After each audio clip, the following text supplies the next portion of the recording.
তুমি নূরে আলা নূরুল হুদা নূরে মুহাম্মদ ওই নাম ধরিয়া পড়লে দরুদ লাগে মনে সাদ ওই নাম ধরিয়া পড়লে দরুদ লাগে মনে সাদ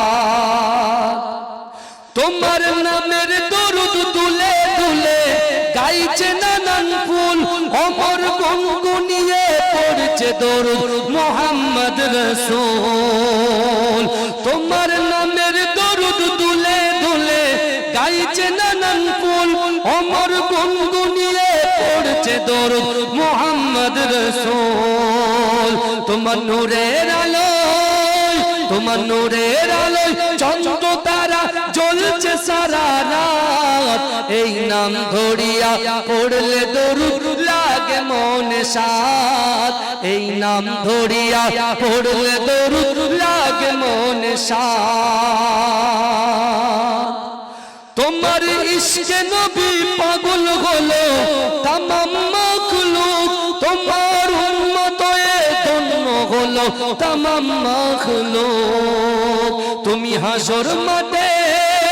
তুমি হাসর মাঠে করো মোদের একটু সাফায়াত এই নাম ধরিয়া পড়লে দরুদ লাগে মনে সাদ এই নাম ধরিয়া পড়লে দরুদ লাগে মনে সাদ ইয়া রাসূলুল্লাহ ইয়া হাবিবাল্লাহ ইয়া রাসূলুল্লাহ ইয়া হাবিবাল্লাহ ইয়া রাসূলুল্লাহ ইয়া হাবিবাল্লাহ ইয়া রাসূলুল্লাহ ইয়া হাবিবাল্লাহ তোমার নামের দরুদ তুলে তুলে গাইছে নানান ফুল ওমর গুনগুনিয়ে পড়ছে দরুদ মুহাম্মদ রাসূল তোমার নূরের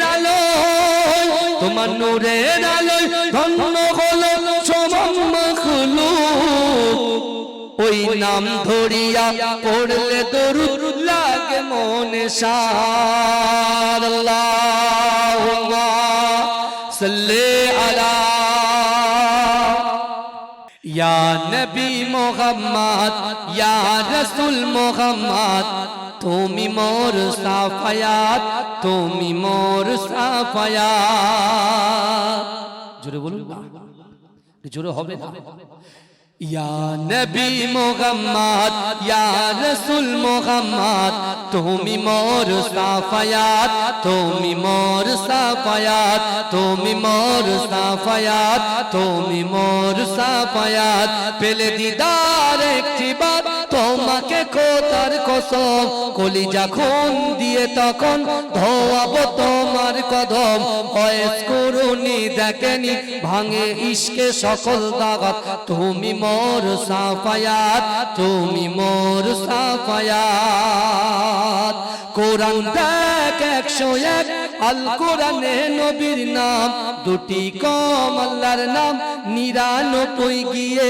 তাম কুসুম বিগিন দেখো ডিম এর পাবে না কোনো সাগাত তুমি মোর সাফায়াত তুমি মোর সাফায়াত তুমি মোর সাফায়াত তুমি মোর সাফায়াত পেলে দিদার একটিবার তোমাকে খোদার কসম কলিজা খুন দিয়ে তখন ধোয়াবো তোমার কদম ওয়েস করুনি দেখেনি ভাঙে ইশকে সকল দাগাত তুমি মোর সাফায়াত তুমি মোর সাফায়াত আখিরি রাসূল তুমি নবী আকরাম তোমার কদমে মোর হাজারো সালাম নবী তোমার কদমে মোর হাজারো সালাম জোরে বলুন না সুবহানাল্লাহ মোহাম্মদের সঙ্গে বলুন না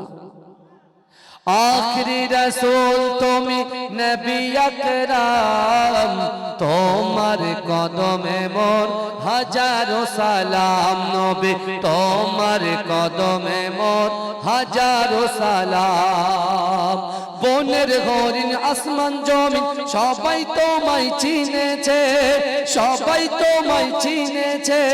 ওই আকাশের মেঘমালা ছায়া তোমার করেছে, ছায়া তোমার করেছে। মিশকেরা তোর যার গায়ের ওই ঘাম, মিশকেরা তোর যার গায়ের ওই ঘাম। তোমার কদমে মোর হাজারো সালাম নবী, তোমার কদমে মোর হাজারো সালাম। আবু বকর উসমান আলী সবাই নবীর দিওয়ানা, সবাই নবীর দিওয়ানা। বুকে গরম পাথর বেলা নবীজিরে বলে না, নবীজিরে বলে না। অন্তরে গেঁথেছিল নূর নবীর নাম, অন্তরে গেঁথেছিল নূর নবীর নাম। তোমার কদমে মোর হাজারো সালাম নবী, তোমার কদমে মোর হাজারো সালাম। আখরি রসূল তুমি নবী আকরাম, তোমার কদমে মোর হাজারো সালাম নবী, তোমার কদমে মোর হাজারো সালাম। পোরাক চড়ে দয়ার নবী মেরাজেতে গিয়েছে, মেরাজেতে গিয়েছে। পায়ের ধুলায় আল্লাহর আরশ ধন্য সেদিন হয়েছে, ধন্য সেদিন হয়েছে। জান্নাতের ঘরে ঘরে নূর নবীর নাম, জান্নাতের রুমে রুমে নূর নবীর নাম। তোমার কদমে মোর হাজারো সালাম নবী, তোমার কদমে মোর হাজারো সালাম। আল্লাহুম্মা সাল্লি আলা, জোরে জোরে জোরে জোরে, টোনটা একটু হালকা বাড়া।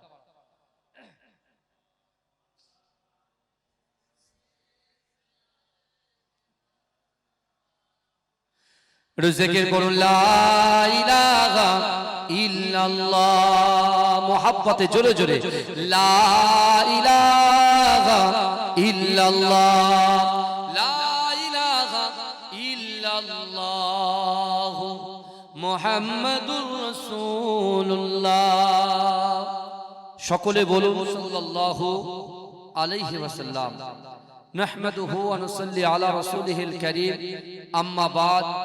উপস্থিত আমার সম্মুখে বসে থাকা দিনদার ইমানদার আল্লাহওয়ালা নেককার আমার মুরব্বী বাপেরা, আমার চাচা জানেরা, আমার প্রাণ প্রিয় যুবক ভাইরা, পদ্মার অঞ্চলে ধার্মিকা পর্দানশীনা মমতাময়ী আমার আম্মা জান ও বোনেরা, মহাসম্মানিত এই গ্রামের যোগ্য ইমাম সাহেব, মুয়াজ্জিন সাহেব, কমিটি সাহেবান গণেরা, এই গ্রামের তলিবুল ইলম ভাইরা, আল্লাহ পাক রব্বুল আলামিনের দরবারে লাখ কোটি শুকরিয়া জ্ঞাপন করি যে আল্লাহ পাক রব্বুল আলামিন শুভ সময়ে শুভক্ষণে আমাদের মতো গুনাহগার, খাতাকার, সিয়াকার, নাচিস বান্দা বান্দিগুলোকে কিছু সময় এই জান্নাতের বাগানে কোরআন, হাদিস, ইজমা, কিয়াসের কিছু কথা শোনার এবং বসার তৌফিক ইনায়েত করে দিয়েছেন। সকলে উচ্চ আওয়াজে বলুন আলহামদুলিল্লাহ। একটু মহব্বতের সঙ্গে বলুন আলহামদুলিল্লাহ। তারপর পরই শান্তির দূত, সাম্যবাদের সদাচারী, ইমামুল আম্বিয়া, খাতামান নবিয়্যিন, নূরুন মিন নূরিল্লাহ, নূরুল আলা নূর, নূরে মুজাসসাম, রাসূল আকরাম, হাবিবে লবিবে তবিব, জনাবে মুহাম্মদ মুস্তাফা। সকলে বলুন সাল্লাল্লাহু আলাইহি ওয়াসাল্লামের রওজা মুবারাকে, মাজার মুবারাকে কোটি কোটি দরুদ ও সালাম। সকলে বলুন সাল্লাল্লাহু আলাইহি ওয়াসাল্লাম।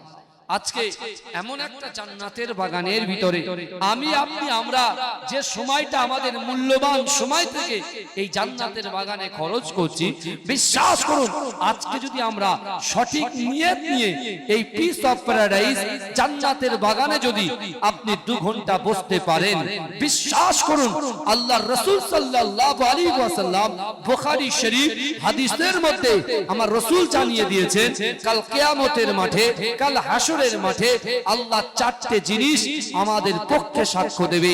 তার ভিতরে যে মাটির বুকের উপরে আমি আপনি আমরা আজকে সময় অতিবাহিত করছি, যে মাটির উপরে বসে আমরা কোরআন তেলাওয়াত শুনছি, যে মাটির উপরে বসে কোরআনের আয়াতের ব্যাখ্যাগুলো শুনছি, যে মাটির বুকের উপরে বসে নবীদের কথা শুনছি, যে মাটির বুকের উপরে বসে আমরা ইসমা কিয়াসের কথা শুনছি, বিশ্বাস করুন এই জান্নাতের বাগানে বসে আমাদের মুখস্থিত জবান থেকে ওয়ায়ুসাব্বিহুনাকা ওয়ায়ুহাম্মিদুনাকা ওয়ায়ুকাব্বিরুনাকা যারা সুবহানাল্লাহ বলছি, আলহামদুলিল্লাহ বলছি, আল্লাহু আকবার বলে তাকবীর দিচ্ছি, অবশ্যই অবশ্যই কাল কিয়ামতের মাঠে যখন আমাদের পাশে কেউ দাঁড়াবে না, ভাই ভাইকে চিনতে পারবে না, স্বামী স্ত্রীকে চিনতে পারবে না, বন্ধু বন্ধুকে চিনতে পারবে না, এ যুবকেরা বিশ্বাস করেন ওই দিন যদি আমাদের কোনো সমস্যায় পড়ি, অর্থাৎ আল্লাহ যদি আমাদেরকে জাহান্নামে নির্ধারিত করে, এই মাটির জবানটা সেই দিন খুলে যাবে।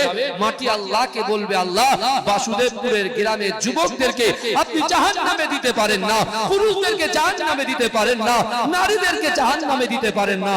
আল্লাহ জিজ্ঞাসা করবে কেন দেব না? আল্লাহকে বলবে, আল্লাহ অমুক দিন এই জান্নাতের বাগানে আপনার বান্দা বান্দীরা তারা মিনি মার্কেট ছেড়ে দিয়ে দুনিয়ার কাজ কর্ম বিরত রেখে এই জান্নাতের বাগানে রাসূলুল্লাহর মুহাব্বত করার জন্য বসে বসে তারা কখনো সুবহানাল্লাহ বলেছে, কখনো আলহামদুলিল্লাহ বলেছে, কখনো আল্লাহু আকবার তাকবীর দিয়েছে, কখনো দরুদ শরীফ পড়েছে। আল্লাহ আমি মাটি সাক্ষ্য দিলাম এই বান্দা বান্দীকে জাহান্নামে দেবেন না।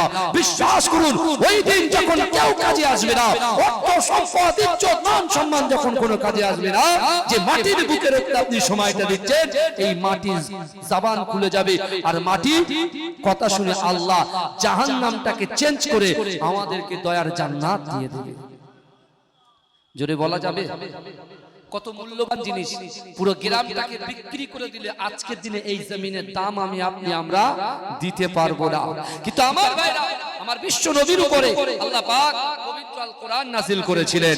সেই পবিত্র আল কোরআন রাসূলুল্লাহ সাল্লাল্লাহু আলাইহি ওয়াসাল্লাম মক্কা থেকে 3.5 কিলোমিটার দূর একটা পাহাড় আছে, যে পাহাড়ের নাম হচ্ছে হেরা গুহা পাহাড়।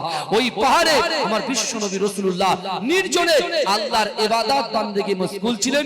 আল্লাহ সর্বপ্রথমে সূরা আলাকে 5টা আয়াত রাসূলুল্লাহর উপরে নাযিল করলেন এবং রাসূলুল্লাহকে আল্লাহ তাগিদ দিলেন, ইকরা বিসমি রাব্বিকাল্লাযী খালাক, পড়ো আপনার প্রভুর নামে।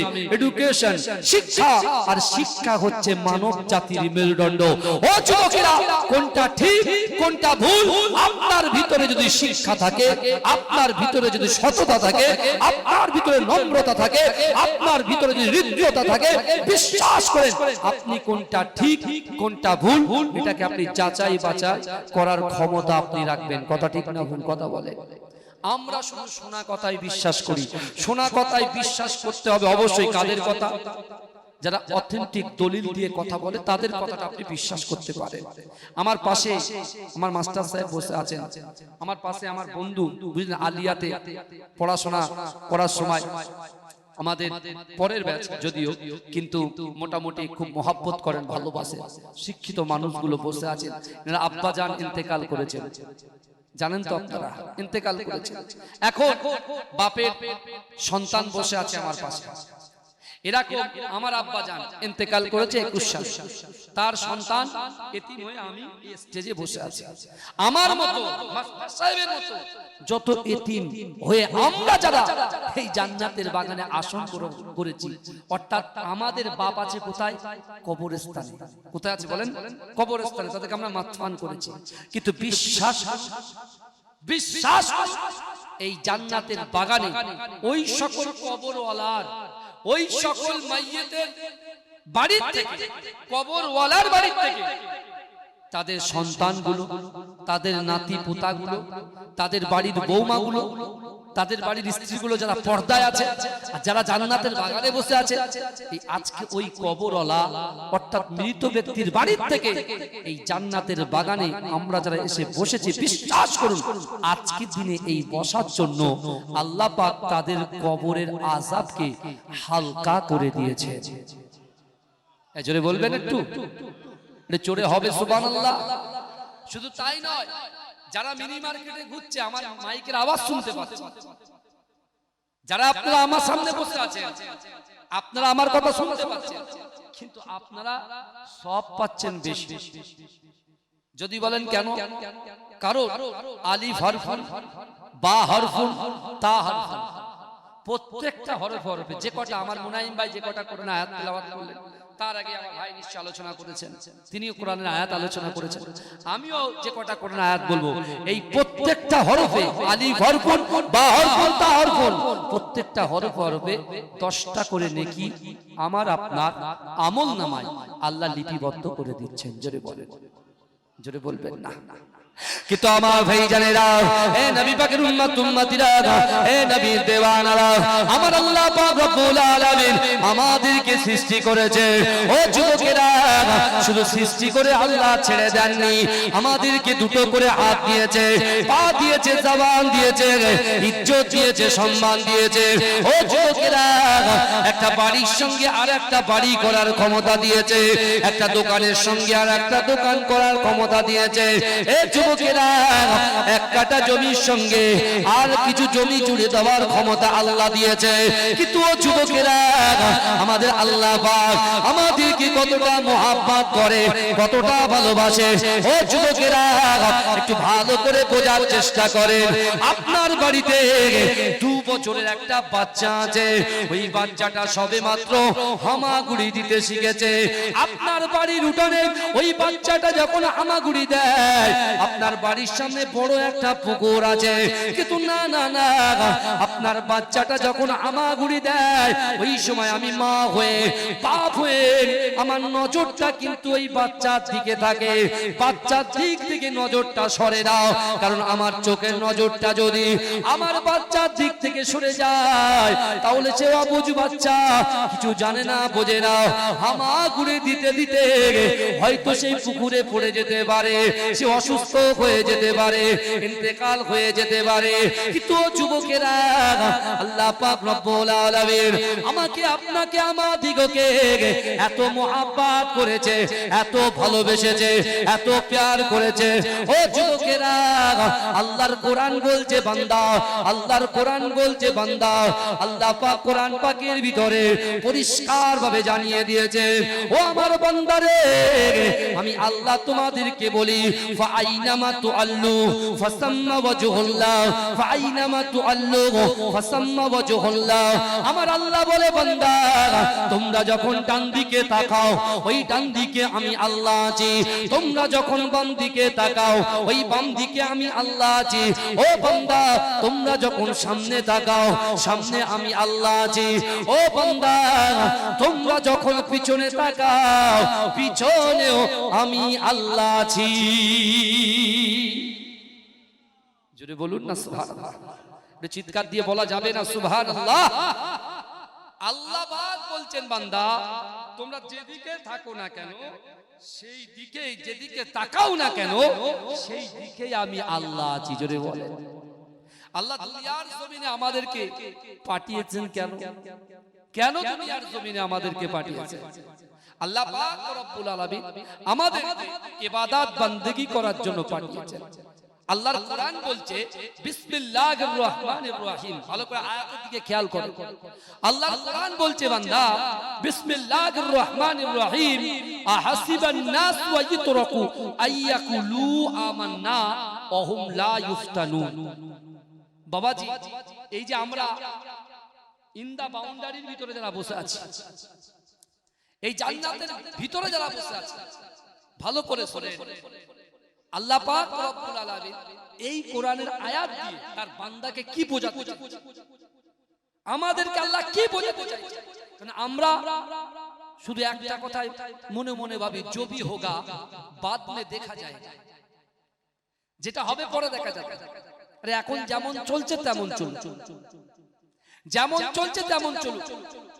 আজকে এই বাসুদেবপুর গ্রামে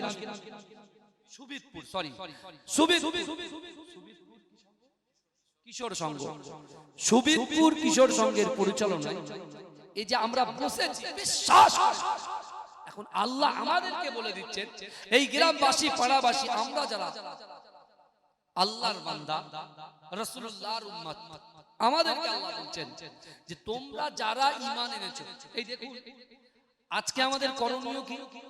করণীয়টা হলো এই যে মিনি মার্কেটে আমার মা বোনগুলো ঘুরছে, আমার যুবকগুলো ঘুরছে, তাদের উচিত ছিল আজকের দিনে বিশেষ করে এই 4 ঘন্টা বা 6 ঘন্টা এই সকল মিনি মার্কেটে না ঘুরে এই জান্নাতের বাগানে একটু বসা, একটু বসা।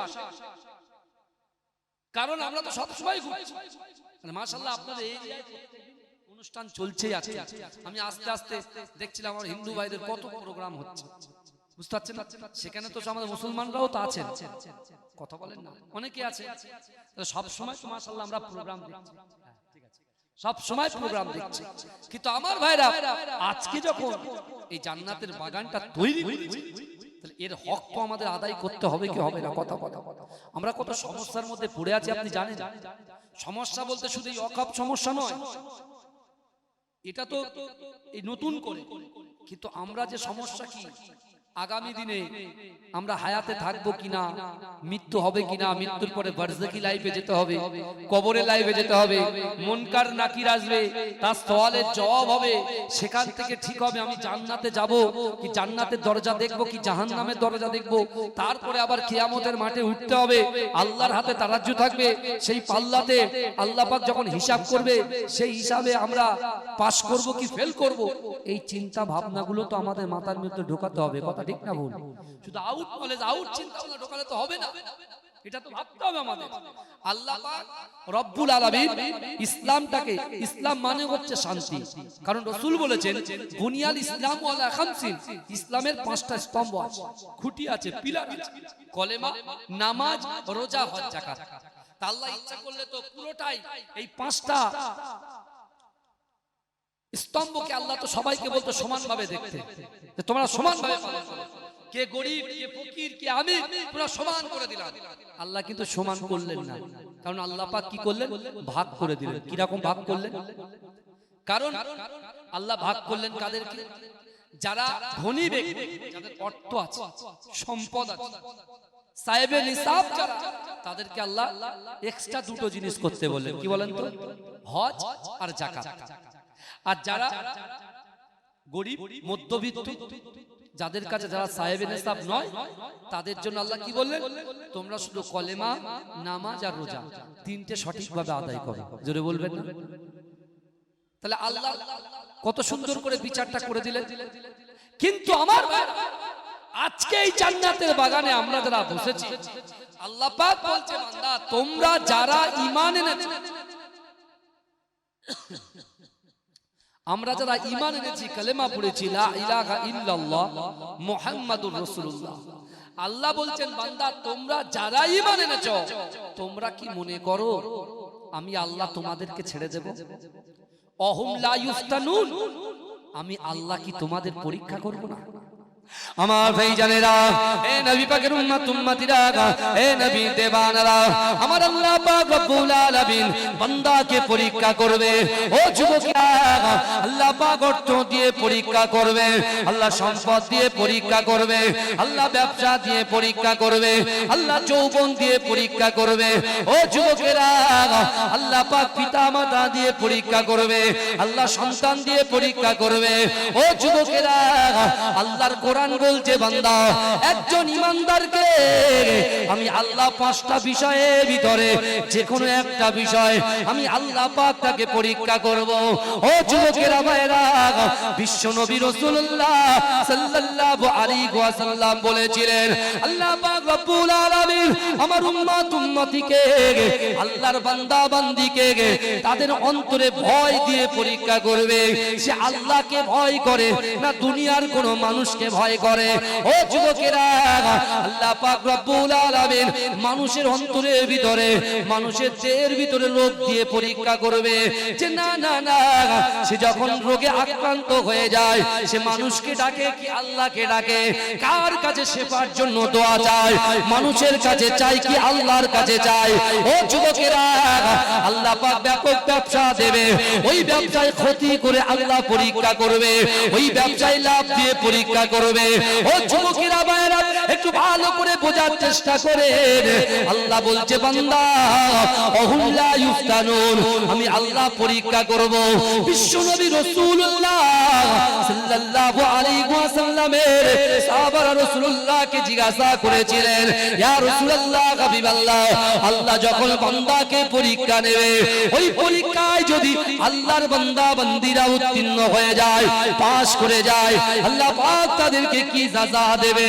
ও যুবকেরা ভাইরা, বিশ্বনবী রাসূলুল্লাহ সাল্লাল্লাহু আলাইহি ওয়াসাল্লাম বলেছিলেন, এ আমার সাহাবারা, আল্লাহ পাকের পরীক্ষায় যদি আমার উম্মত উম্মতিরা উত্তীর্ণ হয়ে যায়, আল্লাহর বান্দা বান্দীরা যদি পাস করে যায়, না না না, আমি রাসূলুল্লাহর ওসিলায় আল্লাহ পাক 8টা জান্নাত সৃষ্টি করেছে। ওই 8টা জান্নাতের ভিতরে সবচাইতে বড় জান্নাত জান্নাতুল ফেরদাউসটা আমার উম্মত উম্মতিদের আমলনামায় আমার আল্লাহ পাক লিপিবদ্ধ করে দেবে। জোরে বলুন না সুবহানাল্লাহ। জোরে হবে না, নারে দেখবে দরুদ শরীফ পড়ুন, আল্লাহুম্মা সাল্লি আলা মুহাম্মাদ। এতগুলো ভাই বসে আছেন, কলেমার ধ্বনির আওয়াজটা একটু তোলেন, গলা দিয়ে তোলেন, জোরে জোরে পড়েন, আল্লাহুম্মা সাল্লি আলা।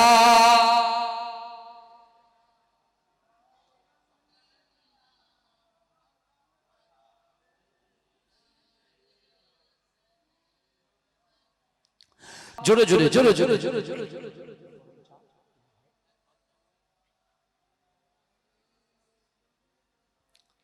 আমার বাবাজিরা ভাইরা, তাহলে যে কথা আমি আপনাদেরকে একটু আগেই বলছিলাম যে আল্লাহ বলছে বান্দা তোমাদেরকে আমি পরীক্ষা করব। আমরা কিন্তু এই মুহূর্তে পরীক্ষার মধ্যে আছি। এখন আমরা কাকে ভয় করব, কাকে মহব্বত, এটা কোরআনকে জিজ্ঞাসা করতে হবে যে আপনি বলে দিন সত্যিকারের কাকে ভয় করতে হবে আর কাকে মহব্বত করতে হবে। তা আল্লাহর কোরআন বান্দাকে বলছে যে বান্দা ইয়া আইয়ুহাল্লাযীনা আমানুত্তাকুল্লাহ, আল্লাহ বলছে বান্দা তোমরা আমি আল্লাহকে ভয় করো। এ কাকে ভয় করতে হবে? কথা বলেন বাবাজি, আল্লাহকে ভয় করতে হবে। আবার আল্লাহ বলছেন মুহাব্বত কাকে করবে? আল্লাহ পাক কোরআনে বললেন কুল ইন কুনতুম তুহিব্বুনাল্লাহ ফাত্তাবিউনি ইউহিব্বুকুমুল্লাহ।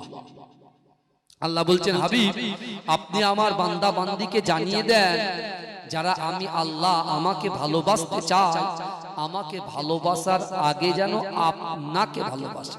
আপনিটা কে বলেন তো? বিশ্বনবী মুস্তাফা রাসূল নিজেই বলেছেন। মুসলিম জাহানের দ্বিতীয় খলিফা আমিরুল মুমিনিন ওমরে ফারুক রাদিয়াল্লাহু তাআলা আনহু রাসূলুল্লাহকে বলেছেন, ইয়া রাসূলুল্লাহ আমি আপনাকে ভালোবাসি কিন্তু আমার জীবনের থেকে বেশি নয়। রাসূল বলছে ওমর তুমি এখনো মুসলমান হতে পরিপূর্ণ ঈমানদার হতে পারোনি। রাসূল তখনই বললেন লা ইউমিনু আহাদুকুম হাত্তা আকুনা আহাব্বা ইলাইহি মি ওয়ালিদিহি ওয়া ওয়ালাদিহি ওয়ান নাস আজমাইন।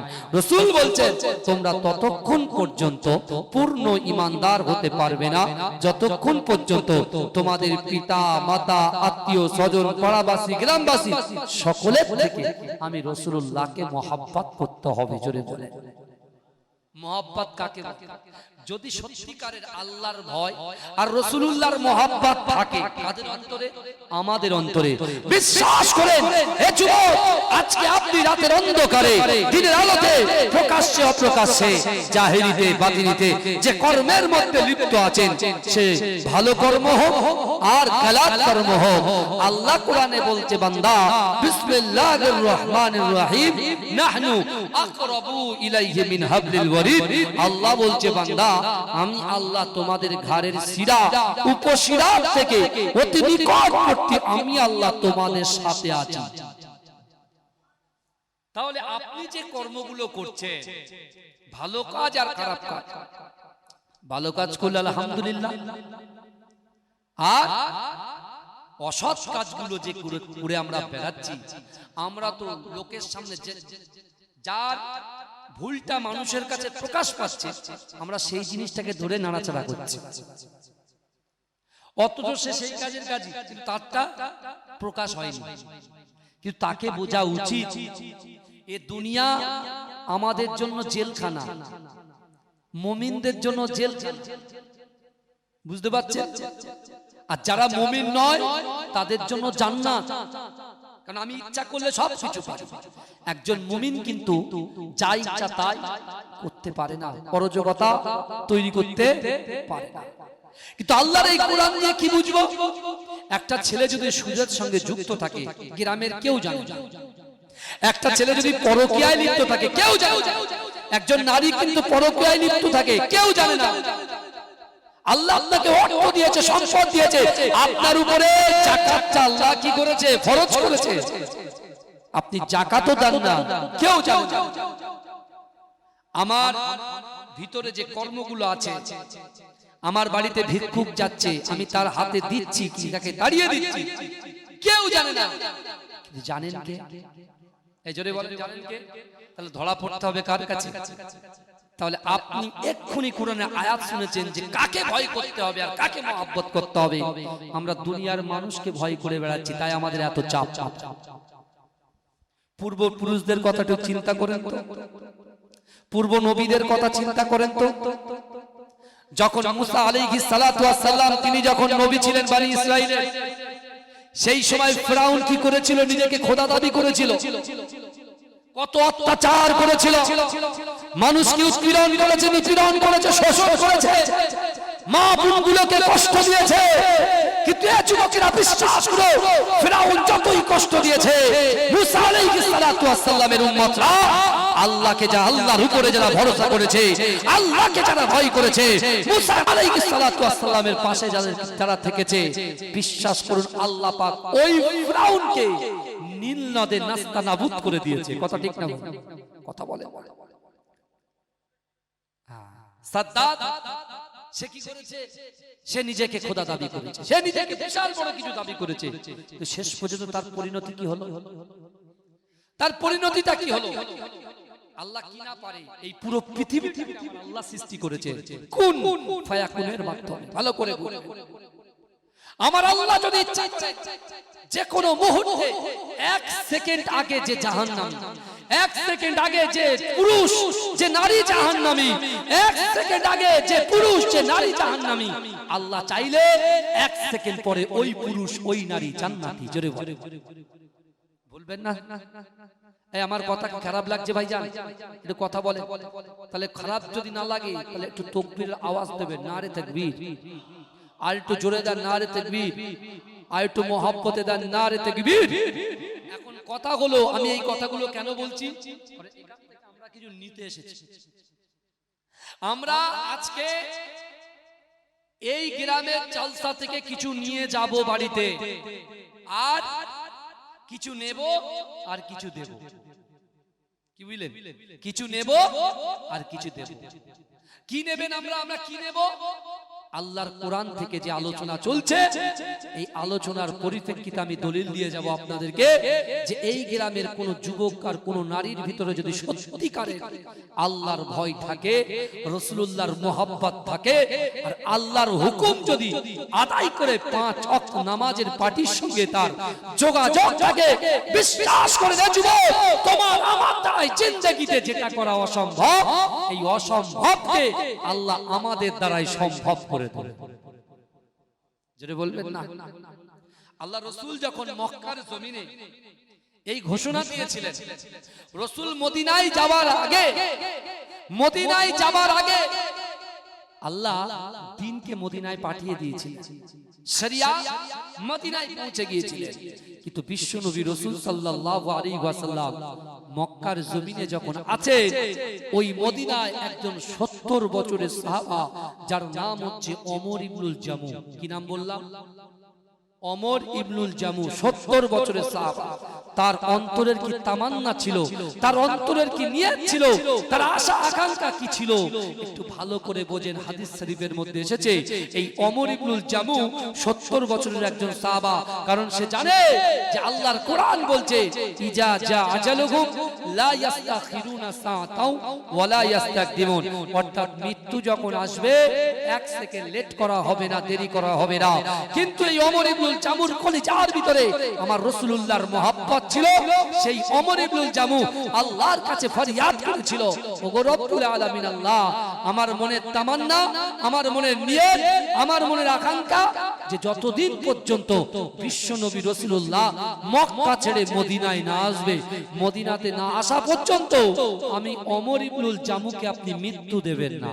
জোরে বলুন, ভালো করে বোঝেন, মৃত্যু দেবেন না। দ্বিতীয় নম্বর চাইলেন যে বিশ্বনবী রাসূলুল্লাহ ইসলামের জন্য, দ্বীনের জন্য, কোরআনের ঝান্ডাটাকে উত্তোলন করার জন্য বিশ্বনবী মুস্তাফা সাল্লাল্লাহু আলাইহি ওয়াসাল্লাম যখন জিহাদে যাবে, যুদ্ধের ময়দানে যাবে, আমি ওমর ইবনুল জামুকে আল্লাহর রাসূল যেন সঙ্গে করে নিয়ে যায়। জোরে বলুন সুবহানাল্লাহ। তৃতীয় নম্বর তামান্না ছিল যে আল্লাহ, যেখানে যুদ্ধ হবে, যেখানে আমি রাসূলুল্লাহর সঙ্গে জিহাদে যাব, ওই জিহাদের জায়গায় যেখানে আমার মৃত্যু হবে, ওই জায়গায় যেন আমার কবরটা হয়ে যায়, আমার লাশ যেন মদিনায় ফিরে না আসে। কটা তামান্না ছিল? কথা বলেন কটা বাবাজি? তিনটে। কিন্তু আমার ভাই জানেরা, হে নবী পাকের উম্মত উম্মতিরা, হে নবী দেওয়ানারা, না না না, ওমর ইবনুল জামুর কলিজার ভিতরে আল্লাহর ভয় ছিল, রাসূলুল্লাহর মুহাব্বত ছিল। ও যুবকেরা, কিছুদিন যাবার পরে আল্লাহ পাক আমার দয়ার নবী, সোনার নবী জনাবে মুহাম্মদ রাসূলুল্লাহ সাল্লাল্লাহু আলাইহি ওয়াসাল্লামকে মক্কা থেকে মদিনায় হিজরত করার পারমিশন দিলেন। ও যুবকেরা, বিশ্ব নবী রাসূলুল্লাহ সাল্লাল্লাহু আলাইহি ওয়াসাল্লাম কিছুদিন পরে মক্কার জমিন থেকে মদিনার জমিনে পৌঁছে গেলেন। ও যুবকেরা ভাইরা, বিশ্ব নবী রাসূলুল্লাহকে দেখতে পেয়ে এই ওমর ইবনুল জামু আল্লাহ রাসূলের হাতে হাত দিয়ে রাসূলকে জড়িয়ে ধরে বলেছিলেন, ইয়া রাসূলুল্লাহ, হাবিবাল্লাহ, আল্লাহ পাক রব্বুল আলামিন আমি ওমর ইবনুল জামুকে তিনটে তামান্নার ভিতরে, তিনটে নিয়তের ভিতরে একটা নিয়তকে আমার আল্লাহ পাক কবুল করে নিয়েছে। জোরে বলুন না সুবহানাল্লাহ। আল্লাহর রাসূলের সঙ্গে কি হলো বলেন? সাক্ষাৎ হয়ে গেল। আমার আপনার নিয়ত এখানে কি আছে না আছে সেটা আল্লাহ তো অন্তর্যামী, খুব ভালো জানে।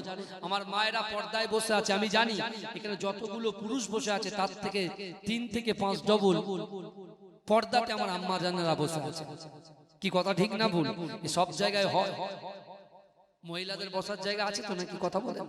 আছে। এখন অনেক সমস্যার মধ্যে আমরা পড়ে আছি। কারুর অর্থনৈতিক সমস্যা, কারুর পারিবারিক সমস্যা, কারুর শারীরিক সমস্যা, বুঝতে পারছেন না, সাংসারিক সমস্যা ইত্যাদি ইত্যাদি কত সমস্যায় পড়ে আছি। এই সব সমস্যার সমাধান বিশ্বনবী নিজেই দিয়ে গেছেন। ওমর ইবনুল জামু আল্লাহকে ভয় করেছেন, রাসূলকে মহব্বত করেছেন, আল্লাহর কথা মান্যতা দিয়েছে, আল্লাহ তার প্রথম নিয়তটাকে কবুল করে নিয়েছে। জোরে বলুন, জোরে বলবেন না? আল্লাহর রাসূলের আরেকজন গরীব সাহাবী আছে, বুঝতে পেরেছেন? দিন আনে দিন খায়, নুন আনতে পান্তা ফুরায়। সেই সাহাবা আল্লাহকে বলছে, আল্লাহ আমি তো এত ইবাদত বندگی করি, রাসূলুল্লাহর মহব্বত করি, আপনাকে ভয় করি, তা আপনি মদিনার জমিনে মানুষকে তো অর্থ সম্পদ সব দিচ্ছেন, তা আমি তো ইবাদত বندگی করি, তা আপনি আমাকে কিছু দেবেন? আমি কি কোনো এত লোকের এত উট আছে, দুম্বা আছে, তা আমি কি কিছু উটের মালিক হতে পারবো না? এই শুনছেন? তা বিশ্বনবী রাসূলুল্লাহর ওই সাহাবা তিনি চিন্তা করছেন, আল্লাহকে বললেন, দরখাস্ত রাখলেন, কিন্তু তার ভিতরে কি ছিল বাবাজি বলেন? আল্লাহ বলেন, আল্লাহর ভয় ছিল, রাসূলুল্লাহর মহব্বত ছিল। কিছুদিন পরে দেখতে পাওয়া যায় আল্লাহ তাকে 4টে উটের মালিক করে দিয়েছেন। জোরে বলেন, কটা মালিক করে দিয়েছে? 4টে উটের মালিক। এখন এক একটা উটের দাম কত? 70-80 হাজার টাকা করে দাম আছে। এক একটা উটের দাম 70 থেকে 80 হাজার টাকা দাম আছে, 1 লাখ পর্যন্ত আছে। কথা ঠিক না? কিন্তু তিনি তার কিছুই ছিল না। তো আল্লাহ পাক, বাবু সাউন্ডটা কমে যাচ্ছে কেন, বাড়াও। দরুদ শরীফ পড়েন, আল্লাহুম্মা, জোরে জোরে পড়েন বাবাজি, জোরে জোরে।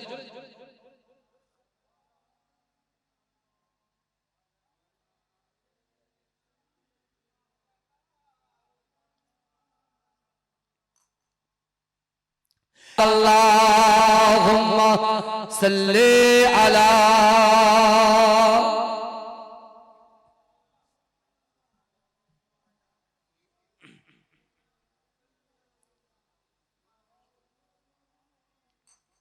আমার বাবাজিরা ভাইরা, এখন কথা হলো দুটো বিষয় আমাদের সামনে। এক হলো যে আল্লাহ পাক রব্বুল আলামিন কোরআনে বলছেন আমি আল্লাহ পরীক্ষা করব, আর আমাদের যে আল্লাহ পরীক্ষা করবে, যে বিষয়গুলো নিয়ে পরীক্ষা করবে, আমি তার ভিতরে কিছুটা বলেছি। কিন্তু আমার ভাইরা, এখন কথা হলো আমাদের মনে যে আশা, সে আশাটা পূরণ হবে কিসের মাধ্যমে? আমরা তো ইবাদত করছি, জুম্মার নামাজ আদায় করছি, কখনো জিকির করছি, দান করছি, কিন্তু আমাদের যে নিয়ত, যে ইচ্ছা, যে আকাঙ্ক্ষা, যে উদ্দেশ্য, সেটা তো সেই সফলতায়, সেই জায়গায় তো আমরা পৌঁছাতে পারছি না। কিন্তু আপনি দেখুন, ওমর ইবনুল জামু তিনিও মানুষ ছিলেন, আর আমরাও মানুষ, তাই তো নাকি? কথা বলে ডিফারেন্স কিছু নেই, তিনিও মানুষ, আমরাও মানুষ। কিন্তু কথা হচ্ছে আমরা চাইছি, পাচ্ছি না। আর ওমর ইবনুল জামু তিনটে নিয়ত করলেন, একটা নিয়তকে কিছুদিনের মধ্যে আল্লাহ সাকসেস করে দিলেন, জোরে বলে। দ্বিতীয় নম্বর তার তামান্না কি ছিল বলে? যুদ্ধে যাওয়া, জিহাদে যাওয়া। ইসলামের জন্য বিশ্বনবী রাসূল সাল্লাল্লাহু আলাইহি ওয়াসাল্লাম যখন ঘোষণা দিলেন বদরের যুদ্ধে যাব, সেই দিন ওমর ইবনুল জামু হাদিসের যিনি ঘোড়া ছিলেন, এক পা ছিল ঘোড়া, কি ছিল? ঘোড়া ছিল।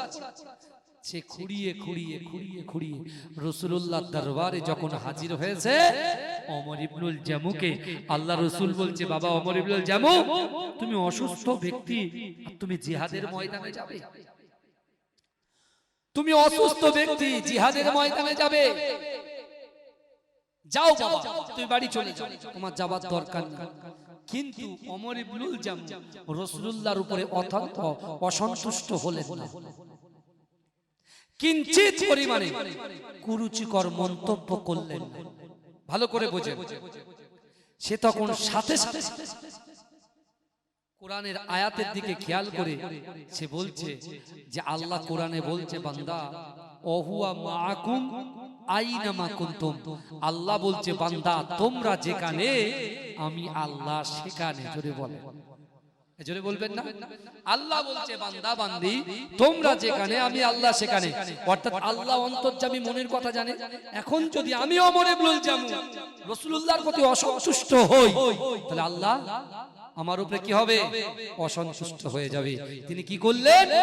সোজা বাড়িতে না গিয়ে মসজিদে নববী শরীফে হাজির হয়ে নামাজের মাসাল্লা বিছিয়ে আল্লাহকে বলছে, আল্লাহ আপনি যদি রাসূলুল্লাহ, আপনি যদি বিশ্বনবী মুস্তাফা তার নিয়ন্ত্রণটাকে আপনি যদি আমার দিকে করে দেন, তার মানসিকতাটাকে আমার দিকে করে দেন, আপনি যদি চান বিশ্বনবী নিশ্চয়ই হয়তো এই যুদ্ধেই নিয়ে গেল না, এই জিহাদে নিয়ে গেল না, কিন্তু আগামীতে যে জিহাদ আসবে সেই জিহাদে যেন রাসূলুল্লাহ আমাকে সঙ্গে করে নিয়ে যায়। জোরে বলবেন, জোরে বলবেন না বাবা? কিন্তু রাসূল কিছু বললেন না, তাকে বারণ করে দিলেন, কিন্তু সে কষ্ট করলেন না, কষ্ট পেলেন না, বরঞ্চ সে চেষ্টা করছেন নামাজের পাটিতে।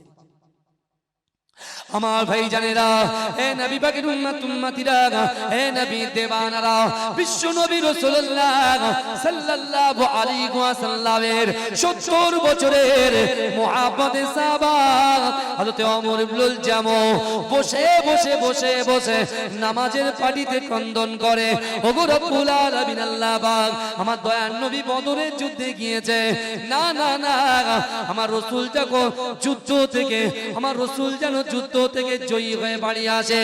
আর আগামী বারে আল্লাহ রাসূল যখন যুদ্ধে যাবে, আল্লাহ রাসূল যখন জিহাদে যাবে, আমি ওমর ইবনুল জামুকে আল্লাহ রাসূল সঙ্গে করে নিয়ে যায়। হে যুবকেরা, বিশ্ব নবী রাসূলুল্লাহ সাল্লাল্লাহু আলাইহি ওয়াসাল্লাম বদরের যুদ্ধ জয় করে আল্লাহ রাসূল যখন মসজিদে নববীতে হাজির হয়ে যায়, হে যুবকেরা ভাইরা একটু ভালো করে বোঝার চেষ্টা করেন।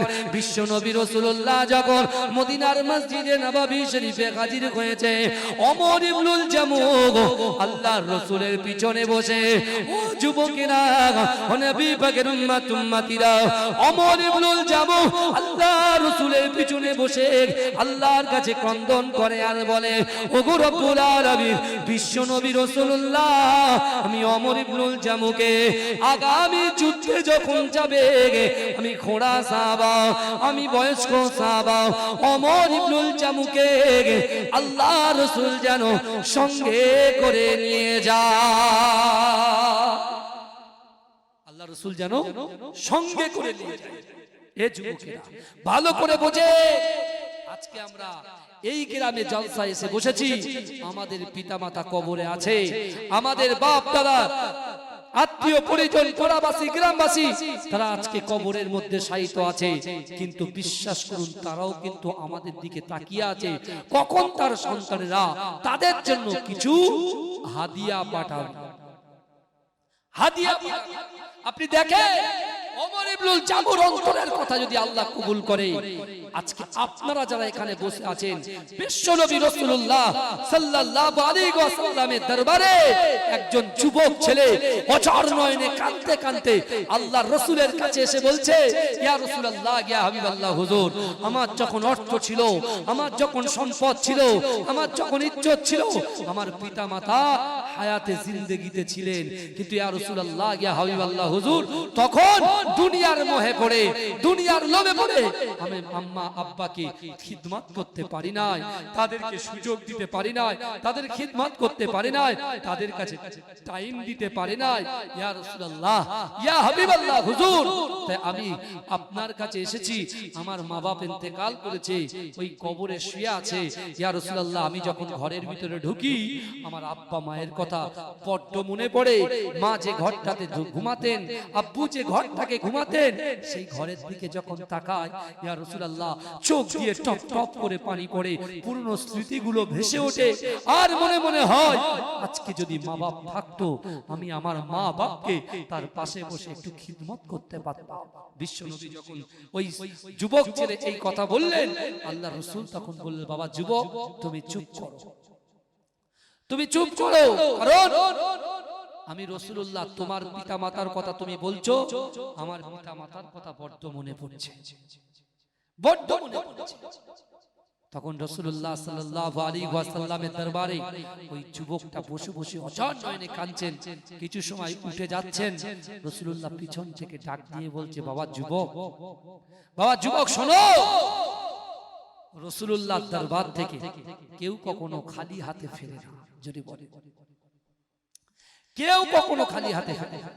আজকে এই জলসাটা আপনারা দিয়েছেন, একজন এই জলসাটা দেওয়া তো সম্ভব নয়, কেউ আপনারা অর্থ দিয়েছেন, মা বোনরা দান করেছেন, কেউ শ্রম দিয়েছেন, বুদ্ধি দিয়েছেন, সময় দিয়েছেন, তারপরে এত সুন্দর একটা জান্নাতের সুন্দর জান্নাতের বাগান একটা তৈরি হয়েছে, তাই তো নাকি? কথা বলেন না? আবার আল্লাহ কোরআনে বলছেন, বান্দা, ওয়াসারিউ ইলা মাগফিরাতিম মির রাব্বিকুম ওয়া জান্নাতিন আরদুহাস সামাওয়াতু ওয়াল আরদ উইদ্দাত লিল মুত্তাকিন। আল্লাহ বলছে, ও বান্দা, ও বান্দা, তোমরা অতি দ্রুত অগ্রসর হও আমি আল্লাহ আমার ক্ষমার দিকে। আল্লাহর ক্ষমার দিকে আমরা এসে বসেছি এই জান্নাতের বাগানের ভিতরে। আমরা যে নিয়ত নিয়ে এসেছি, নিয়ত অবশ্যই সাকসেস হবে, কিন্তু রাসূলুল্লাহর দরবারে যে যুবকটা এসেছিল তার নিয়ত ছিল, ইয়া রাসূলুল্লাহ, আমার মা বাপের জন্য আমার কষ্ট হয়, কিন্তু আমি তাদেরকে একটু খিদমত করতে চাই। যাদের আব্বা আম্মু ইন্তেকাল করেছে, আর মা বাপকে আমরা পা টিপে দিতে পারবো? কথা বলে, তাদের পাশে গিয়ে আমরা খিদমত করতে পারবো? পারবো না। কিন্তু রাসূলুল্লাহর দরবারে ওই যুবক গিয়েছে, আমি খিদমত করতে চাই। আপনার আমার আব্বা মা চলে গেছেন বাবাজি, এত সুন্দর জান্নাতের বাগানে আপনারা বসে আছেন, আমি আপনার পীরের আওলাদ এসেছি। বিশ্বাস করুন, দৈনন্দিন প্রত্যেকদিন, বিশেষ করে এই ওয়াকাফ নিয়ে পথসভা প্রত্যেকদিন চলছে, আলহামদুলিল্লাহ। বুঝতে পেরেছেন? জলসা রাতের বেলা প্রত্যেকদিন চলছে, দৈনন্দিন রাতের বেলা ঘুরে ঘুরে বেড়াই। কিন্তু বিশ্বাস করুন, এই যুবক আজকে বাপ মায়া যারা আমাদের জন্য চাতকের মতো তাকিয়ে আছে, ওই যুবক রাসূলুল্লাহকে বলছে, আমি মরা মা বাপকে কিভাবে খিদমত করবো ইয়া রাসূলুল্লাহ। আল্লাহ রাসূল বলছে, শোনো, তুমি সত্যি সত্যি কি মরা মা বাপকে খিদমত করতে চাও? তাদেরকে খিদমত করতে চাও? বলছে, ইয়া রাসূলুল্লাহ, জি চাই। বলছে, শোনো, তুমি নামাজের মাসাল্লায়, নামাজের পাটিতে বসে তুমি এই দোয়াটা পড়ো, রব্বির হামহুমা কামা রব্বায়ানি সাগীরা। অর্থাৎ তুমি যদি এই দোয়াটা পড়তে পারো, তোমার মরা মা বাপ কবরে শুয়ে আছে, কিন্তু জীবিত থাকাকালীন তোমার মরা মা বাপকে তুমি যদি পা টিপে দিতে, যে সওয়াবটা আল্লাহ তোমাকে আতা করত, ওই সওয়াব আল্লাহ তোমাদেরকে আতা করে দেবে। জোরে বলো, জোরে বলবেন না? রাসূল আবার বললেন, যুবক, তোমার গচ্ছিত সম্পদ থেকে, তোমার অর্থ থেকে, তোমার সম্পদ থেকে কিছু টাকা যদি তুমি, কিছু অর্থ যদি তোমার পিতা মাতার জন্য, মৃত বাবাপের জন্য তুমি যদি দান করে দাও, অবশ্যই অবশ্যই তোমার মা বাপের, ওই মৃত মা বাপের খিদমত করার সওয়াব তুমি পেয়ে যাবে। জোরে বলুন না সুবহানাল্লাহ। এটা জোরে বলা যাবে না, এটা জোরে বলা যাবে না সুবহানাল্লাহ। এই কারা কারা রাসূলুল্লাহকে ভালোবাসেন একটু হাত তোলেন তো। যুবকেরা হাত তোলেন। কারা কারা রাসূলুল্লাহকে ভালোবাসেন একটু হাত তোলেন। তাকবীর দেন, নারে তাকবীর। এরকম এরকম তাকবীর আমি চাই না, আরো জোরে দিতে হবে, নারে তাকবীর, নারে তাকবীর। মাইকের টনের আওয়াজটা বাড়াও, বক্স আওয়াজটা বাড়াও, গলাটা টেনে নিয়েছে, দেখেছো? ফ্রেশ গলা এসেছিল, গলা বসে গেছে। এতগুলো লোক বসে আছে, মাইক ঠিক করবো না, লোকগুলোকে কথা বলবো, বলো। এতক্ষণ সাউন্ড চেপে রেখেছো তুমি, দাঁড়ান, বুঝতে পারছেন? আপনি একবার সাউন্ড কমাচ্ছেন, একবার বাড়াচ্ছেন, আমার গলাটা বসে যাচ্ছে। এই কারা কারা রাসূলুল্লাহকে ভালোবাসেন হাত তোলেন। তাকবীর দেন, নারে তাকবীর। এই যুবকেরা, আল্লাহ কিন্তু দেখছে আমাদের দিকে। বছরে একটা দিন বসেছেন, বসার মতো বসেন। আর একটু তাকবীর দেন, নারে তাকবীর, নারে তাকবীর। ভাইজান, আমি যদি এইভাবে হাত তুলি, আপনারা তুলবেন তো? তুলে কি বলবেন? সুবহানাল্লাহ বলবেন তো? সবাই পকেটে হাত যেন না থাকে, পকেটে যেন হাত না থাকে। হাত কোথায় থাকবে? আমার হাত উঠবে, আপনাদের হাত উঠবে, আর জোরে কি বলবেন? সুবহানাল্লাহ বলবেন। এমন সুবহানাল্লাহ বলবেন যে কটা বাড়িতে চলে গেছে আবার ঘুরে যেন জান্নাতের বাগানে এসে বসে। কি বুঝলেন? পারবেন তো ইনশাআল্লাহ? আচ্ছা, একবার দেখা যাক, চেক করে নাকি, কই বলেন তো দেখি। হাত তুলছেন না, সুবহানাল্লাহ বলবেন। হাই রে আল্লাহ, বলেন বলেন বলেন বলেন, মাশাআল্লাহ। তাহলে আমি যখন হাত তুলবো জোরে কি বলবেন? সুবহানাল্লাহ। বিশ্বনবী রাসূল সাল্লাল্লাহু আলাইহি ওয়াসাল্লাম সাহাবাদেরকে বললেন, হে আমার সাহাবারা, কবর কিন্তু তোমাদের জন্য, আমাদের জন্য অপেক্ষা করছে। অর্থাৎ তোমার যখন লাশ হয়ে যাবে, ওই লাশটাকে যখন খাটিয়ায় তোলা হবে, ওই লাশ যখন কবরে যাবে, ওই কবর পর্যন্ত তিনটি জিনিস তোমাদের সাথে যাবে। এই কটা যাবে বাবাজি? এই জোরে বলেন, কটা যাবে? তিনটে যাবে। তিনটে কটা? তিনটে। এক, নিজের সন্তান যাবে। কি যাবে বলেন? সন্তান যাবে, ভাই যাবে। কোন পর্যন্ত যাবে? কবর পর্যন্ত।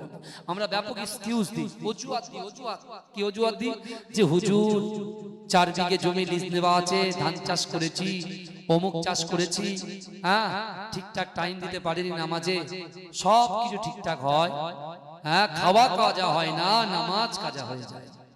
হুজুর আমার বিশাল বড় দোকান আছে, দোকানে প্রচুর সেল, এত কাস্টমার, এত চাপে পড়ে গেছি হুজুর, ঠিকঠাক ভাবে মসজিদে যেতে পারেনি, ইবাদত বান্দেগি করতে পারেনি, হুজুর কি হবে? বুঝতে পারছেন না? এই সব বলি ব্যবসা, অর্থ সম্পদ সঞ্চয় করার জন্য।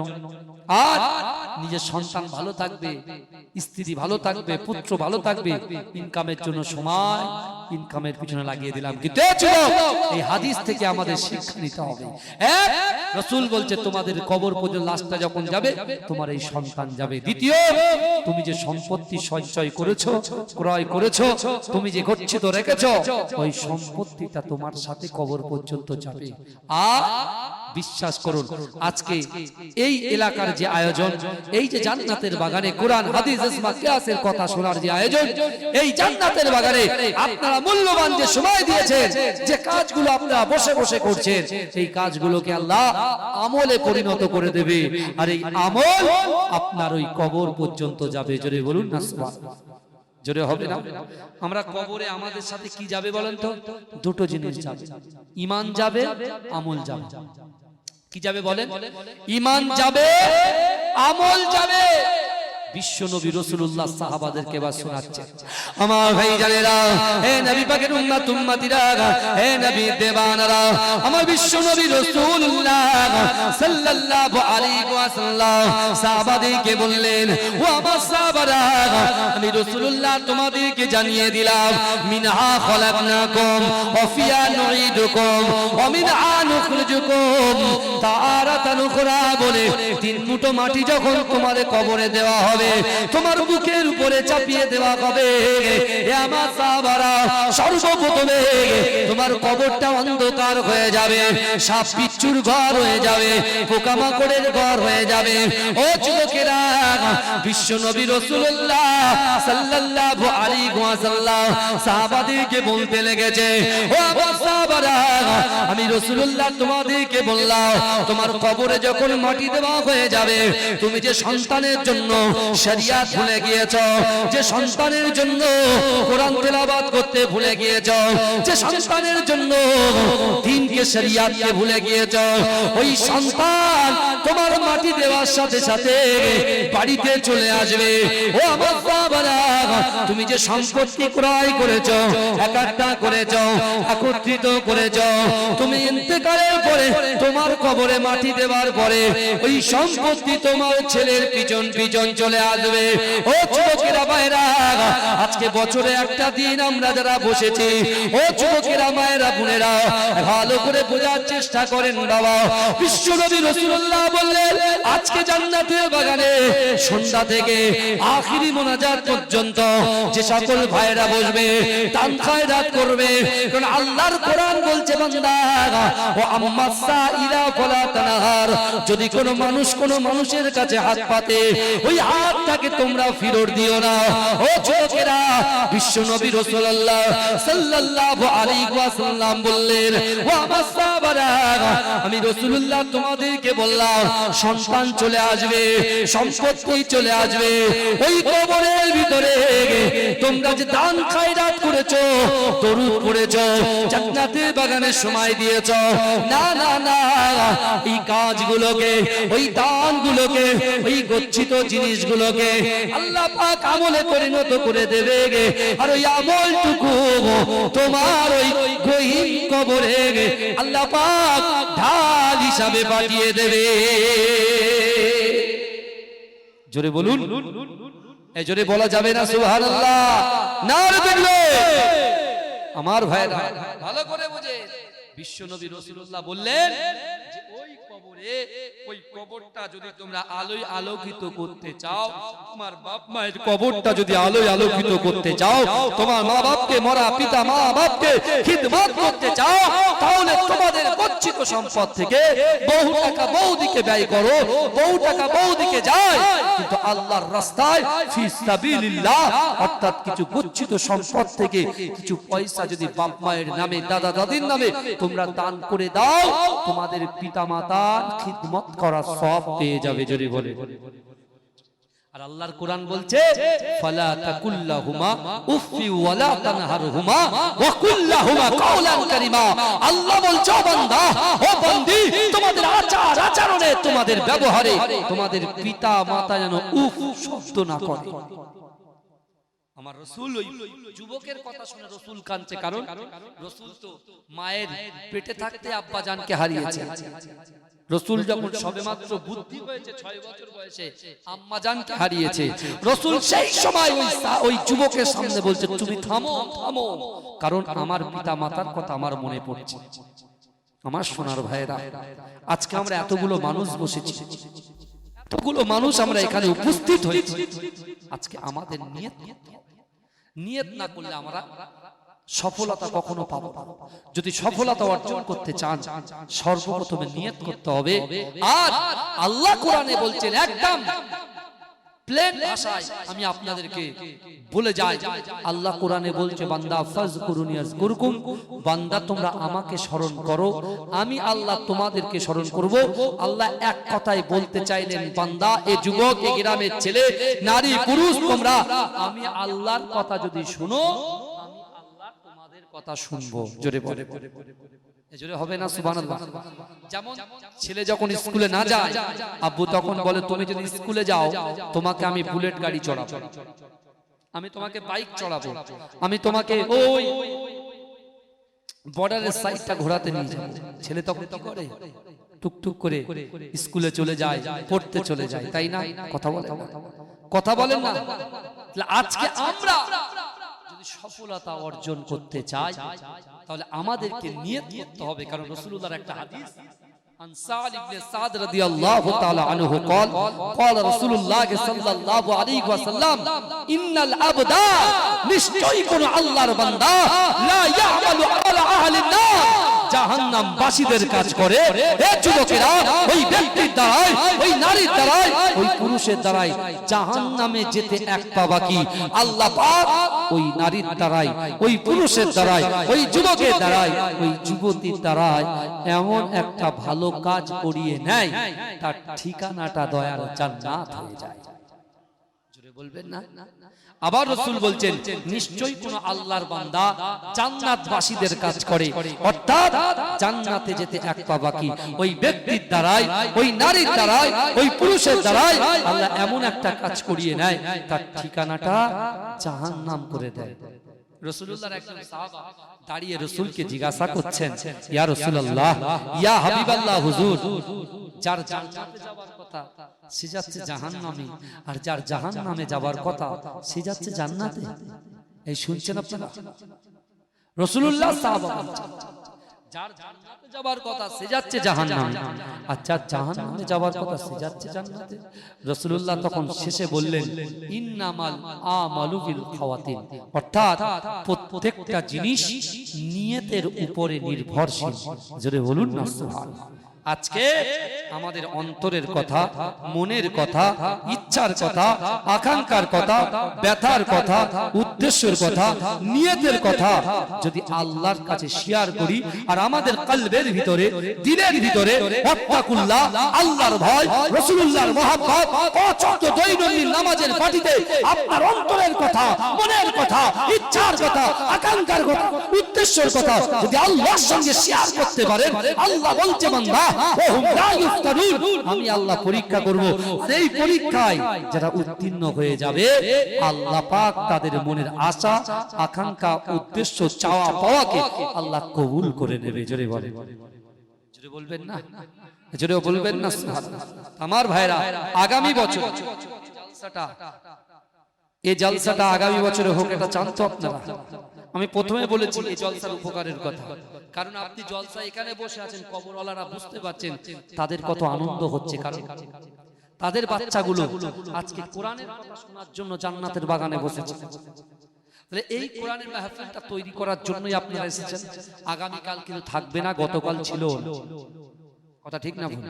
কথা বলে হ্যাঁ, কিন্তু আজকে যেখানে এসেছেন আল্লাহ তো সবই দেখছেন, সবই শুনছেন, আল্লাহ তো আমাদের অন্তর জানেন। তাই আমি আপনাদের কাছে পীরের আওলাদ হিসাবে আল্লাহ রাসূল সাল্লাল্লাহু আলাইহি ওয়াসাল্লামের আদর্শকে সামনে রেখে আগামী বছর এই জলসার জন্য, এই আগামী বছর এই জলসার জন্য আমার বেশি নয় 5 জন ভাই পাক পাঞ্জাতন, আমরা বলি না পাক পাঞ্জাতন, পাক পাঞ্জাতনের কথা বলি, আহলে বায়াতের কথা বলি, বলি কি বলি আমরা পাক পাঞ্জাতন শুনি। অনেক সময় পাক পাঞ্জাতনের স্মরণে জলসা। তো পাক পাঞ্জাতন কারা? পাক পাঞ্জাতন হলো 5 জন। একজন হলেন কে? বিশ্বনবী মুস্তাফা। দ্বিতীয় হলেন মা ফাতেমাতুজ জোহরা রাদিয়াল্লাহু তাআলা আনহা। তৃতীয় হলেন শেরে খোদা আলী রাদিয়াল্লাহু তাআলা আনহু। তারপরে হলেন ইমাম হাসান, তারপরে ইমাম হুসাইন রাদিয়াল্লাহু তাআলা আনহুমা। এই 5 জনকে বলা হয় পাক পাঞ্জাতন। আর মান তাশাব্বাহা বিকওমিন ফাহুয়া মিনহুম, যে যার সাথে সম্পর্ক রাখে তার সাথে হাসর নাসর হয়। তাই আমার ভাইরা, এই পাক পাঞ্জাতনের মহব্বতে ভালোবাসায় আগামী বছরে এই জলসার জন্য 5টা করে 1000 টাকা দেবেন। কেউ আছে? তার বাপের জন্য, মায়ের জন্য আমি একটু দোয়া করে দিই। একটুখানি বলেন কে আছে আগামী বছরে জলসার জন্য 5000 টাকা দেওয়ার মতো 5 জন ব্যক্তি কে আছে? তাড়াতাড়ি বলেন। বহু টাকা বহু দিকে যায়, বিশ্বাস করুন এই দানের মাধ্যম দিয়ে আল্লাহ আপনার সফলতা দেবে ইনশাআল্লাহ। কে আছে? আছেন কোন আল্লাহর বান্দা, রাসূলুল্লাহর গোলাম, রাসূলুল্লাহর মোহাব্বতের পাগল? এই যুবকেরা বিশ্বনবী রাসূলুল্লাহ যখন তাবুকের যুদ্ধের ঘোষণা দিয়েছিলেন, সাহাবাদেরকে বলেছিলেন, আমার সাহাবারা কার বাড়িতে কি আছে নিয়ে এসো, ইসলামের জন্য, কোরআনের ঝান্ডাটাকে উত্তোলন করার জন্য আমি রাসূলুল্লাহ তাবুকের জিহাদে যাব। আল্লাহর রাসূলের কথা শুনে একজন মা তার একটা বাচ্চাকে সঙ্গে করে নিয়ে রাসূলুল্লাহর সামনে হাজির। ইয়া রাসূলুল্লাহ, ইয়া হাবিবাল্লাহ, হুজুর আমি কিছু কথা আপনার সঙ্গে বলতে চাই। বিশ্বনবী রাসূলুল্লাহ বলেছিল, মা না, আজকে দিনে আমি কাউকে কিছু দিচ্ছি না, আজকে দিনে আমি রাসূলুল্লাহ তাবুকের প্রস্তুতির জন্য নিচ্ছি। ওই নারী তখন অশ্রু ভরা পানি নিয়ে আল্লাহ রাসূলকে বলেছিলেন, ইয়া রাসূলুল্লাহ, ইয়া হাবিবাল্লাহ, হুজুর আজকে দিনে আমি কিছু নিতে আসিনি, আজকে দিনে আমি আপনাকে কিছু দিতে এসেছি। রাসূলুল্লাহ বললেন, মা কি দিতে এসেছো? বলছি, ইয়া রাসূলুল্লাহ, আমি আমার এই কলজে ছোড়া বাচ্চাটা, এই বাচ্চাটাকে আমি আপনাকে দান করতে এসেছি। জোরে বলে। রাসূল বলছে, কেন, কি করব? বলছি, ইয়া রাসূলুল্লাহ, আমার বাচ্চাটাকে আপনার হাতে দিলাম, তাবুকের যুদ্ধে যখন যাবেন কাফেররা ডান দিক বাঁ দিক সামনে পিছন থেকে তীর ছুড়বে, আমি তো আমার জীবনের থেকে আপনাকে বেশি ভালোবাসি। ইয়া রাসূলুল্লাহ, যখন কাফেররা তীর ছুড়বে আমার এই বাচ্চাটাকে ঢাল স্বরূপ ব্যবহার করবে। জোরে বলে। ভাই যাই, বিশ্বাস করুন বহু টাকা বহু দিকে যায়। পাক পাঞ্জাতন নামে কে আছে? 5000 টাকা, বেশি বলিনি কিন্তু। 365 দিনে এক বছর, আবার 364 দিন পরে জলসা হবে, 300 দিন পরে টাকাটা দেবে। কি আছে? তাড়াতাড়ি আমি দোয়া করে দেব ভাইজান। আমাকে আবার এখান থেকে আরেক জায়গায় যেতে হবে, একটু তাড়াতাড়ি। কোন আল্লাহর বান্দা আছে, এই গ্রামের কোন যুবক আছে যে রাসূলুল্লাহর মহব্বতে পাক পাঞ্জাতনের নামে 5000 টাকা দেনেওয়ালার মতো আছেন কে? একজন ব্যক্তি হাত তোলেন। এদের সম্মান রক্ষার্থে একজন লোক পেলেন যে হুজুর আগামী বছরে আমি 5000 টাকা দেব, আমি তার মায়ের জন্য, দাদা দাদি নানা নানি, তার ব্যবসা বাণিজ্যের জন্য দোয়া করব, তার শরীর সুস্থতার জন্য দোয়া করব, তার ফ্যামিলিতে বরকতের জন্য দোয়া করব, তার সন্তানের মেধা শক্তি বৃদ্ধির জন্য দোয়া চাইব। কে আছেন বলেন? তাড়াতাড়ি আল্লাহর রাস্তায় বলেন। আছেন কে? আছেন কেউ? আমার ভাইরা নিয়ত করেন ইনশাআল্লাহ। আল্লাহ দিলে ফুরোয় না, বান্দা দিলে কুলোয় না। কি আছে? 5000 টাকা দিনে বলার মতো এতগুলো মানুষ বসে আছে, বহু টাকা বহু দিকে ব্যয় হয়ে যাচ্ছে। আমার সোনার ভাইরা কে আছেন? আপনার পীরের আওলাদ এসে হাত তুলেছি। আমি অন্য অন্য জায়গায় 10,000 20,000 চেয়েছি, সব পেয়ে গেছি ইনশাআল্লাহ। কিন্তু আজকে আপনাদের এলাকায়, বিশেষ করে এই গ্রামে প্রথম এসেছি আপনাদের কাছে। কে আছেন বলেন? 5000 টাকা দিনে বলার মতো আছেন কেউ? আল্লাহর বান্দা আছেন কেউ? আল্লাহর বান্দা যে বিশ্বনবী রাসূলুল্লাহর কন্যা মা ফাতেমাতুজ জোহরা রাদিয়াল্লাহু তাআলা আনহার যখন বিবাহ পিড়িতে বসবেন, আল্লাহ রাসূল যখন ফাতেমার সঙ্গে আলীর বিবাহ দেবেন, রাসূলুল্লাহ তখন ফাতেমাকে যখন বলেছিল, মা তোমার সঙ্গে আলীর বিবাহ দেব, ফাতেমা বলেছিল, আপু আমার দেনমোহর কত হবে? রাসূলুল্লাহ বলেছিল, মা আমার বাড়িতে যা কিছু আছে সব আমি আলীকে দিয়ে দেব, আর আলী তোমাকে দেনমোহর হিসেবে সব দিয়ে দেবে। বলছে, আব্বা জান এই বিয়েতে আমি রাজি নই, এ বিয়েতে আমি রাজি নই। রাসূলুল্লাহ চিন্তায় পড়ে গেছে, মেয়েকে আমি মানুষ করেছি, মেহনত করে মানুষ করেছে, আর আমার ফাতেমা আমার পাশে বসে কোরআন তেলাওয়াত করে, আমার পাশে বসে নামাজ আদায় করে, আর সেই মেয়ে আমার মুখের উপরে বলছে না। রাসূল যখন কাঁদছেন, ফাতেমা সহ্য করতে না পেরে আল্লাহ রাসূল কি বলছে, আব্বা জান আপনি তো আল্লাহর সঙ্গে কথা বলেন, তাহলে আল্লাহকে জিজ্ঞাসা করেন না তোরের ভিতরে কি চলছে, আমার মনের ভিতরে কি চলছে, আমার নিয়তটা কি, আমার আশাটা কি, আকাঙ্ক্ষাটা কি। রাসূলুল্লাহ আল্লাহর কাছে দোয়া চাইলেন, আল্লাহ জিবরাইলকে পাঠিয়ে দিয়ে বলছেন, যাও জিবরাইল হাবিবকে বলো পুরো পৃথিবীটাকেও যদি দেনমোহর হিসেবে ফাতেমাকে রাসূল দিয়ে দেয়, ফাতেমা এই বিয়েতে রাজি হবে। রাসূলুল্লাহ জিজ্ঞাসা করলেন কেন?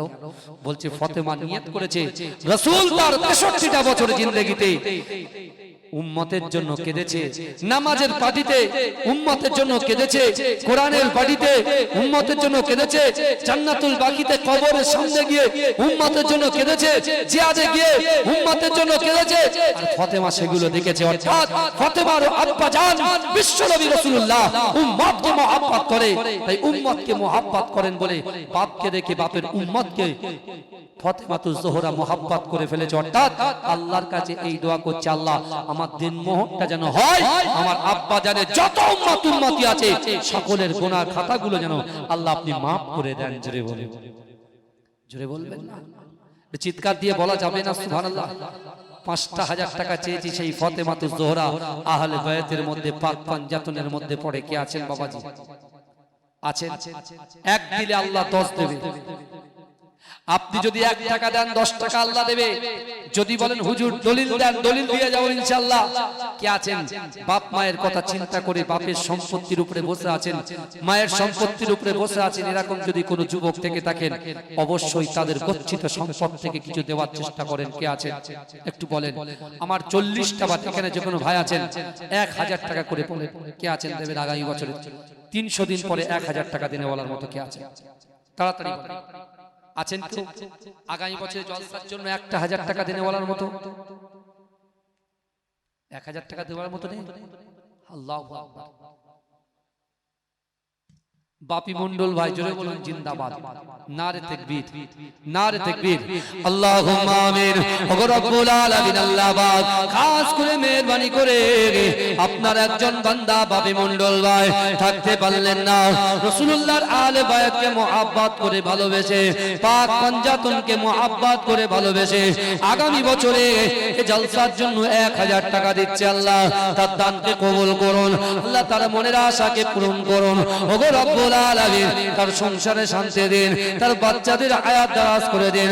ওগো রব্বুল আলামিন যে উদ্দেশ্য আশা আকাঙ্ক্ষা নিয়ে আল্লাহ পাক দান করেছে তার দানকে কবুল করে আব্বা মা যদি হায়াতে থাকে হায়াত দারাজ করে দিন। আল্লাহ যদি ইন্তেকাল হয়ে যায় তাদের কবরটাকে নূরুন আলা নূর বানিয়ে দিন। আমার কাসিম বৈদ্য ভাই জোরে বলুন জিন্দাবাদ, নারে তাকবীর। 1000 টাকা